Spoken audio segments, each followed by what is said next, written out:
We're standing on one of the most iconic buildings in Los Angeles, the LAX Control Tower. Around me you can see airplanes coming in, you can see them departing and going to all corners of the world. How they get to where they're meant to be at LAX is an intriguing story, and I'll show and tell you if you come with me right now as we discover an inside look at the LAX Control Tower. Talking with Sherry Avery, the manager of the LAX Control Tower. The public really isn't allowed here, but it's absolutely fascinating. So give us a brief overview of what the LAX Control Tower is and does. Our responsibility starts about 8 miles east and ends about 2 miles west. Now, generally, the way the traffic flows around here, when I say east and west, 95% of the time, the wind blows from the west. That means airplanes take off and land to the west. And it's because when you're landing, you need the wind blowing towards you to slow you down, and when you're taking off, you need the lift to help you become airborne. So 5% of the time, people will see airplanes turned around. They call it going the wrong way. They'll take off and land to the east. And one other thing we do to be noise friendly, every night at midnight, they take off toward the west over the water and they land from over the water. So even if they're coming in from the east, they circle around and land over the water to keep it quieter. That's till 6:30 in the morning. Delays in another part of the country and then flights are canceled. What sort of problems, if any, does that give places like Los Angeles where it's sunny for most of the year?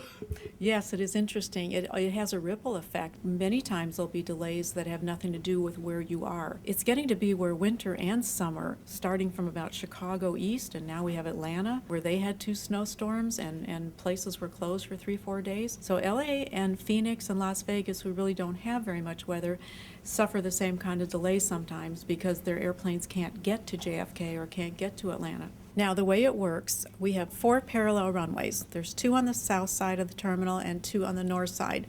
So depending on which side your airplane is coming in on, you will talk to a person who's going to clear your pilot to land. And then a ground controller will take the airplane and taxi to either to the gate or close to the gate, and then it might be another ground controller finishing the trip on ground. It's a very difficult airport because it's small geographically. Example, 3,000 acres of taxiways and runways here to run 600-some thousand operations a year. So we run all these airplanes in just a little bit of room. That's what makes it complex. And another interesting thing is the A380s. We started out with 1 Qantas A380 in 2007. Another thing that makes it complicated to work here is that because it's so compressed, the space, every time one lands or takes off, there's an airport vehicle that follows it to make sure that the wingtips are clear of anything else. And even more interestingly, every time one takes off, they sweep the runway. They do a runway check to check for debris because it's so big. It's so powerful that it kicks up all kinds of things, and they need to make sure that the runway is safe for the next arrival or departure. When they created the A380, there's another kind of aircraft that is in the same, what they call group. They group them according to size, wingspan, tail height. So now the latest and greatest, the A380 and the 747-800, those are called Group 6. We have our new international terminal, and that was to accommodate all the new larger airplanes. I rode on all 3 press strips of A380s that came in here. The thing that I found fascinating was the fact that we were all waiting for this huge plane to come, and suddenly it appeared, and none of us heard it. I mean, that is a very quiet airplane. Yes, it is, and that's good for the community also. A lot of pilots come from the military, and I guess there's some airlines that train them. Is there a school for controllers? We have a lot of controllers who had military controlling experience. I mean, to come to a place like this, that's the best help. When I was hiring people years ago, I would try and get people who had worked at busy military places like Miramar in San Diego and Luke Air Force Base in Phoenix, things like that, because they had already worked with jets and they knew about volume and rapidly changing situations. There have been controller schools. It's called a CTI, Controller Training Initiative, and certain schools had controller training programs. I think there were 20 or 30 across the country. So they exist today where you can get a degree in aviation and learn about air traffic control as well.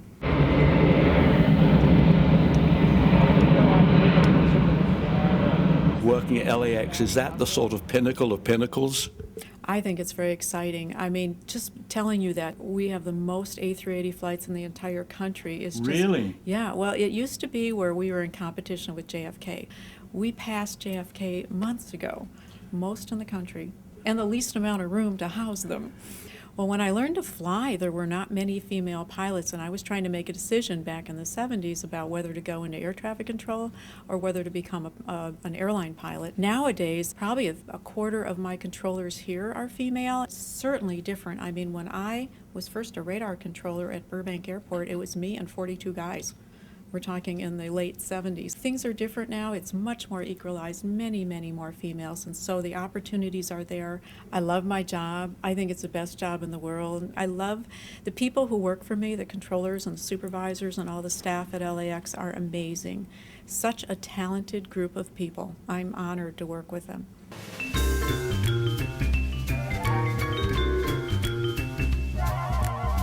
Well, here we are in the control tower, and it seems so peaceful and quiet. They make it look easy. It's very, very organized, and everybody has a function.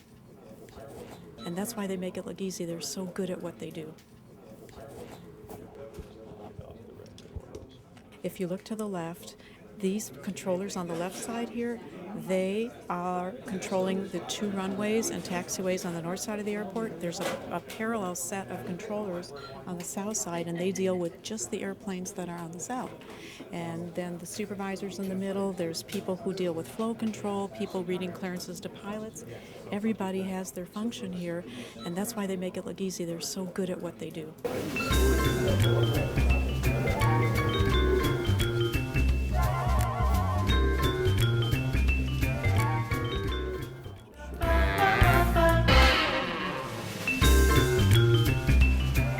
So now you know when you arrive or come into Los Angeles International Airport. John Clayton, our Armchair Traveler. Thanks for watching.